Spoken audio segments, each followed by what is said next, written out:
everybody, so I am back today to wish everybody a happy Valentine's Day, and as if you saw in the beginning of the video, what a better day to actually have a Bealton heart show up than on Valentine's Day.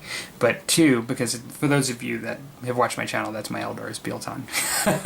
And two, this is the Idic Beer 2015 Painting Challenge Video 2 work in progress. Now that I've got some other work out of the way, I am right on getting on track with my 2015 painting challenge for Idic Beer's channel, and that is for the Eldar avatar.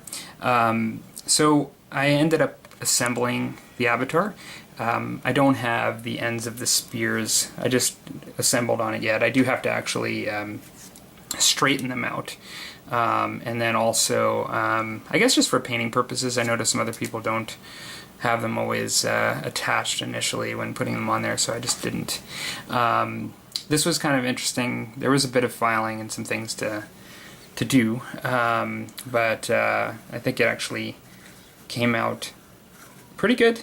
I have him holding the spear a little differently than some, like a lot of times with like a javelin or a spear, people are looking up and it's tilted up, but I ended up putting the head on looking more forward, so it'd almost be like at shorter range, I suppose, and the spear is held in the direction a little bit more horizontally. You know, some of that was actually just chance, because of the way I put the head on, I was kind of looking at it, and it ended up making it going a little bit more forward. But then when I put the hand on initially, it was just kind of going wonky, like compared to the way he was looking. He was kind of looking this way, and it was like going that way.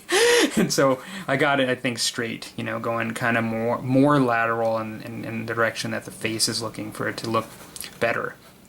But a couple of things regarding the plan. I had really good suggestions from my initial video that I put on in the beginning of the year. One of them was extra good to me because I hadn't thought about the suggestion, and I seriously considered it and researched it. That was by I believe it was Shane Smith, and basically, I'm just looking here, sorry, yeah, it was Shane Smith, and it was to consider doing marble, like a marble effect, like a black marble finish, because I was asking for ideas on what to do, you know, for the black gray stone kind of look and what I could do. I did so much that I remembered seeing a really cool Ichiban painting video where he did marble, and it was, you know, sort of like on a base. And then as well, recently, some of you may have noticed that Warboss Tay did some what I think was excellent marble work, painting work on a base for Horus. And so Ichiban did a tutorial on it, Ichiban painting, which I thought was great. A couple of things, I decided I'm not going to do it. And for this piece, I actually want to paint marble, and I want to take some of what I looked at and researched. I actually researched marble itself and was just looking at all kinds of different patterns. I want to do it, but I actually don't want to do it on this model, and I'll tell you why. One, I'm just making the assumption that the suggestion was, you know, a marble that had a grain in it, because when I think of marble, I think of a grain. I don't think of something like Justin Borges showed me some really nice models that looked to me more like soapstone. You know, it was more of a muted black look, like an Egyptian kind of look. If you look at most of the time when people do like a painted marble effect, it's usually on a large surface and a flat surface very often. If you look at this model, there are some areas where you could get sort of like a look, you know, where you have some grain, but it's got a lot of lines in it that wouldn't be the marble grain. They'd be breaking up the surface already. And what I'm planning on doing in those lines is a really bright color. And so most likely I was looking at possibly doing a black with a whitish grayish marble lining in it.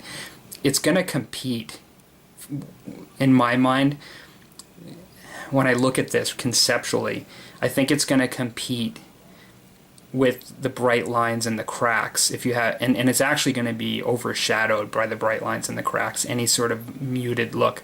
If you looked really up close, you'd probably be like, oh wow, that's cool. Like, but I think on the table, it's really going to get you know, kind of overshadowed.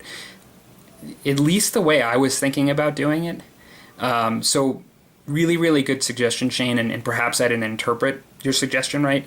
Maybe, I don't know, like but I just kind of, I took it to heart. I really researched it because I hadn't thought of that, and I thought it was an excellent suggestion. I think because of the way I'm planning on doing this, I'm just going to go with, I don't want to be boring, but I'm just going to be going black with sort of some grays to look like a gray stone, but then actually have various shades of green glowing effects coming out of that. I think that's what I'm going to go for, and we'll just see how that comes out. I mean, I'm hoping that it'll be like painting fire, but just sort of like a green kind of fire, and I want to create a bit of a look of a glowing effect if possible, to work up from. So sort of like a glow, but then sort of like some bright greens to whites, maybe yellow, not sure on that yet.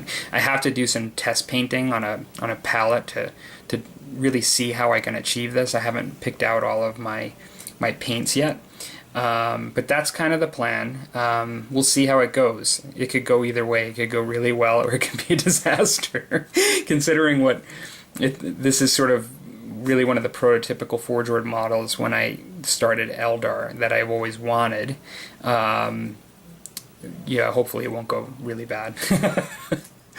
But yeah, you know, thanks everybody for the suggestions, and we'll see kind of how it goes from there.